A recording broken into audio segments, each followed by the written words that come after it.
The Ministry of Science and Technology has very recently released guidelines for the geospatial sector in India. The new guidelines will deregulate existing protocols and also liberalize the sector to a more comparative feel. In today's edition of our DNS, we will be talking about geospatial data and also know the impacts after enforcing the new regulations. Let us first begin by understanding what is geospatial data. Geospatial data is nothing but a data about objects, events, or phenomena that have a location on the surface of the earth. The location may be static, for example, the location of a road, an earthquake event, malnutrition among children, or even it can be dynamic like a moving vehicle or pedestrian, the spread of an infectious disease, etc. Geospatial data incorporates location information, attribute information that includes the characteristics of the object, event, or phenomena concerned, and also temporal information or the time at which the location and attributes exist. Geospatial data mostly involves information of public interest such as roads, localities, rail lines, water bodies, and public amenities. For the past decade, there has been an increase in the use of geospatial data in our daily lives with various apps such as the food delivery apps like Swiggy and Zomato, and also this includes the e-commerce websites like the Amazon and even the weather apps. Now let us know what are the current policies regarding the geospatial data. Under the current regime, there are strict restrictions on the collection, storage, use, sale, dissemination of geospatial data and mapping. Since decades, the policy has not been renewed. Also, it has been driven by internal as well as external security concerns.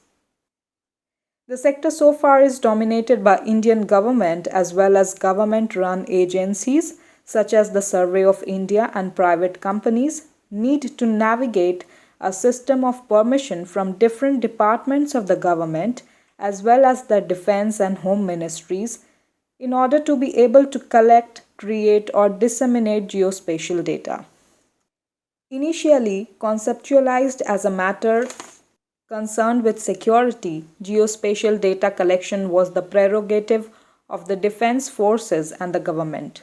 GIS mapping was also elementary, with the government investing heavily in it after the Kargil war was highlighted, and the independence on foreign data and the need for indigenous source of data was increased.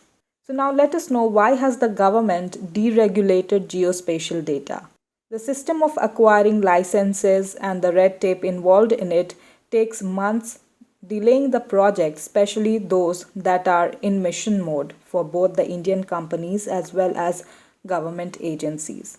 The deregulation will eliminate the need of permission as well as scrutiny, even for security concerns.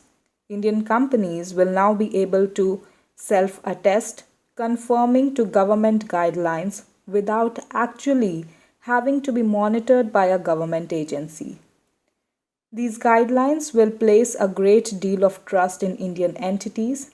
There is also a huge lack of data in the country which hampers planning for infrastructure, development and business which are data-based. The mapping of entire country with high accuracy by the Indian government alone could take decades. Therefore, the government felt an urgent need to incentivize the geospatial sector for Indian companies and increased investment from private players in the sector. For decades, geospatial data had been a priority for strategic reasons and for internal and external concerns. This priority has seen a shift in the past 15 years. That is, geospatial data has now become imperative for the government in planning for infrastructure, development, social development, natural calamities, as well as the economy, with more and more sectors such as agriculture, environment protection, power, transportation, communication, health relying heavily on this data. There has also been an increase in the global push for open access to geospatial data as it affects the lives of ordinary citizens, and the new guidelines has ensured such an open access with the exception of sensitive defense or security related data.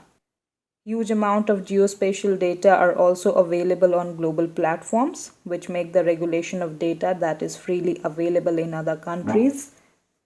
Large amount Huge amount of geospatial data are also available on global platforms, which make the regulation of data that is freely available in other countries untenable. Now, lastly, let us know what is the expected impact. By liberalizing the system, the government will ensure more players in the field. It will also increase competitiveness of Indian companies in the global market, and also more accurate data will be available to both the government to formulate plans and administer, but also for the individual Indians. Startups and businesses will also be able to use this data in setting up their concerns, especially in the sector of e-commerce or geospatial based apps, which in turn will increase employment in these sectors. Indian companies will also be able to develop indigenous apps, maybe an Indian version of Google Maps. There is also likely to be an increase in public-private partnership with the opening of this sector, with data collection companies working with the Indian government on various sectoral projects. The government also has an expectation regarding the increase in investment in the geospatial sector by various companies. They are also assuming an increase in export of data to foreign companies and countries, which in turn will boost the economy.